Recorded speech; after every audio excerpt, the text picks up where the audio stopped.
characteristic for me is just that ingenuity. It's the same spirit of collaboration we're using for our tip line, where people are calling to report violations of our order, the stay home order, and even violations in terms of price gouging. So we are all working together on this. We each have a role. Part of it for us is trying to stay away from other people, continuing to stay home, and for them it is guiding folks to the resources that they need. Those who might be watching this, they don't know what's going on here. Can you tell them what they need to know about the services that are happening here? What is it? What are people doing? If you feel you need to be tested, you can go to readyharris.org and there fill out a screening tool, essentially, that's been designed by experts. And if you meet the criteria, you will be given a unique identifier number, which will pair you with one of these folks. So then these folks will ask additional questions. If you meet those criteria, they will refer you to one of the county testing sites, soon also to the city sites.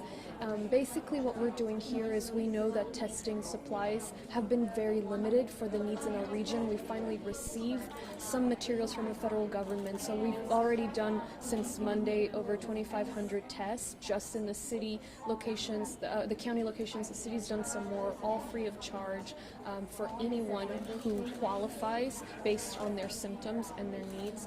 And that's the system is as efficient as we can make it. It really builds on community. We even have folks right now who are under self-quarantine, and so they're doing the calls from self-quarantine is medical experts who have to quarantine, and they may as well help us out picking up these calls. Thank you so much.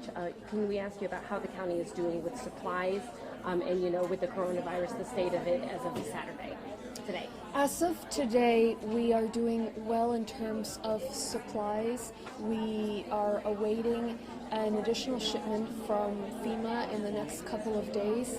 If we receive it, we'll be able to continue our testing at full speed. Right now we're at 100% capacity, which is around 500 tests per day for the county and additional for the city.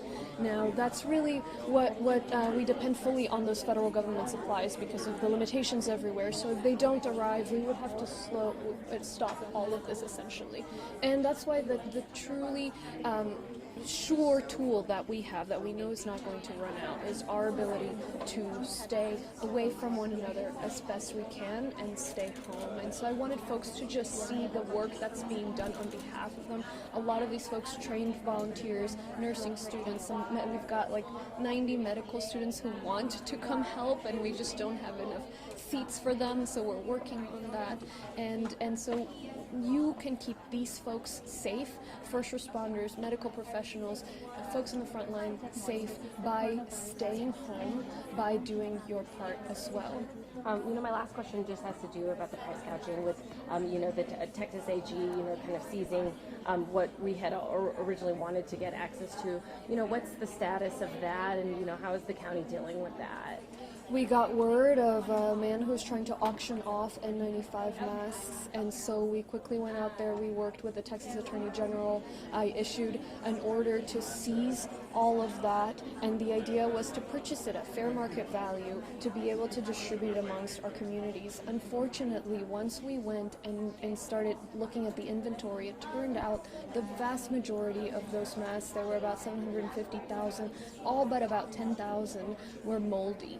They had black mold, they were not usable, and so we were very disappointed that we weren't able to get those supplies, but on the other hand, we were glad that they weren't being sold at an abusive price to healthcare professionals, hospitals that needed them. Imagine a hospital in dire need for masks and receiving a shipment and finding out that is full of black mold.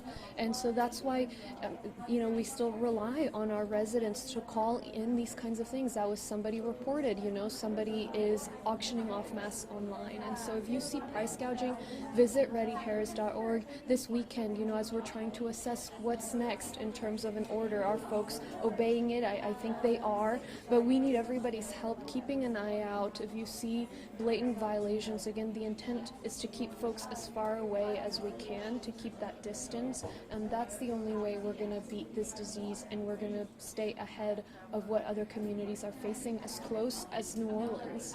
What is the county doing about price gouging?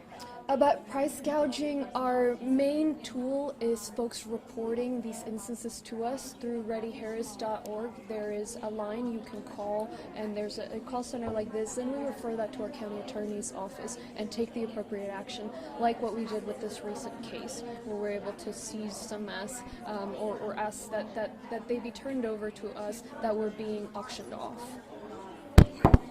Yeah, thank Thank you. Thank you so much. I appreciate your time. Wish I could shake your hand. I'm gonna do a few shots. Sure.